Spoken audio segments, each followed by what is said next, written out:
कहते हैं हम लोग ना बाबा कि मम्मा और बाबा साथ साथ क्यों नहीं चलते हैं। एक छोटा सवाल हाँ, माता जी का एक सवाल है, वो पूरा हो जाने तो फिर बोलो। माता जी बोल रही हैं कि मम्मा और बाबा साथ साथ क्यों नहीं चलते हैं। अच्छा, बुद्धि से साथ रहे उसको साथ कहा जाता है, या कंधे पे चढ़ के बैठा रहे उसको साथ कहा जाता है। बुद्धि से जो साथ रहता है उसको साथ कहा जाता है।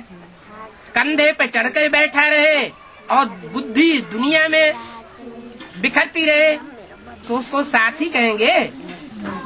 अंत में ऐसों का क्या हाल होगा जो कंधे पर चढ़ करके बैठे हैं मधुबन में, बाप का ही खाते हैं, बाप के मकान में रहते हैं और बाप के दिए हुए कपड़े पहनते हैं और बाप की ग्लानि करते हैं। बुद्धि बाहर की दुनिया में लटकी हुई है औरों के साथ, तो अंत में वो कहाँ चले जाएंगे? बाहर की दुनिया में चले जाएंगे। और जो बाहर होते हुए भी बाप का काम करते हैं। शक्तियों को क्या कहा जाता है? असुर संहारिणी। बाप संहारी नहीं है, कोई देवता संहारी नहीं है, तो महादेव संहारी कैसे होगा? शंकर थोड़े भी नाश करता है, किसके द्वारा कराता है? शक्तियों के द्वारा संहार कराता है। तो शक्तियां निमित्त बनती हैं। निमित्त बनने के लिए ये कोई जरूरी नहीं है कि शरीर के साथ ही रहा जाए तो साथ ही है। बाप का काम तो करती है। क्या काम है बाप का? स्थापना हो गई, पालना प्रत्यक्ष होने वाली है। वो तब तक प्रत्यक्ष नहीं होगी जब तक जो असुर अंदर घुसे हुए हैं दुनिया में, ब्राह्मणों की दुनिया में, उनका सफाया नहीं हो जाता, तब तक पालना प्रत्यक्ष नहीं हो सकती, नई दुनिया प्रत्यक्ष नहीं हो सकती। इसलिए जो दुर्गा है सतो प्रधान स्टेज में दुर्गुणों को दूर करने वाली, वही तामसी स्टेज धारण करती है और महाकाली का पार्ट बजाती है।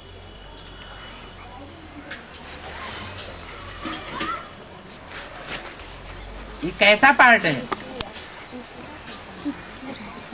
सबकी बुद्धि में समझ में आने वाला पार्ट नहीं है। जो ज्ञानी तू आत्मा बच्चे हैं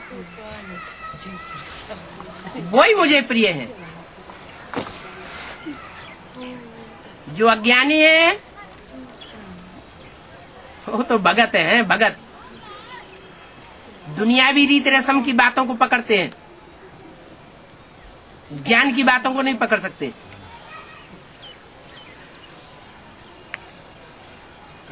बाप का काम अगर जगदम्बा करती है महाकाली बन करके, तो बाप अंदर अंदर खुश होना चाहिए या बिगड़ना चाहिए?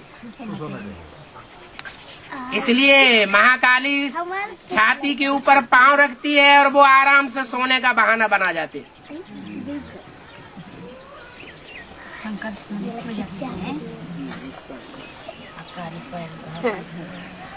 बाबा मुरली में सुन रहे हैं कि 3 तरह के लक्ष्मी होती हैं। मुरली में सुन रहे हैं? हाँ। 3 तरह की लक्ष्मी? हाँ, तो किस आधार पर? मुरली में? हाँ। कौन सी मुरली है? हमारे याद नहीं के 61 के नाम है। 63 जन्म की? 61 के नाम याद नहीं है, लेकिन अब मुरली में और याद करो। तो हमारे याद नहीं ऐसे कहने से थोड़ा ही हो जाएगा। जैसे कि राजलक्ष्मी, महालक्ष्मी, एक कौन लक्ष्मी? वो तो महालक्ष्मी की बात करो जिसमें लक्ष्मी भी ऐड हो जाती है। हाँ।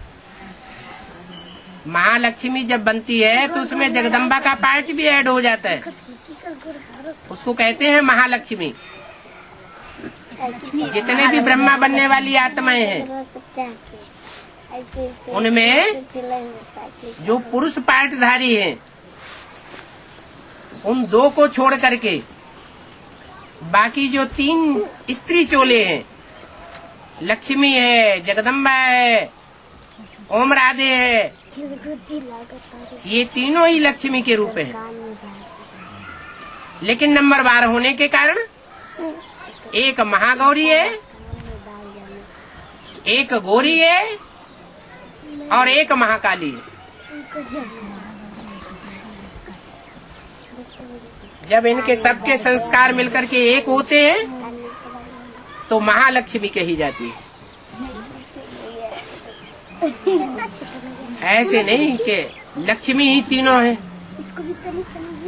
लक्ष्मी का तो आवाहन किया जाता है, महाकाली का आवाहन थोड़ा ही करते हैं ना। अव्यक्तवाणी में बोला हुआ है महाकाली का आवाहन करो। जो महाकाली के कुल के होंगे उनको ये सवाल पैदा होगा कि महाकाल के साथ महाकाली क्यों नहीं है। हमारी अम्मा भी तो होनी चाहिए।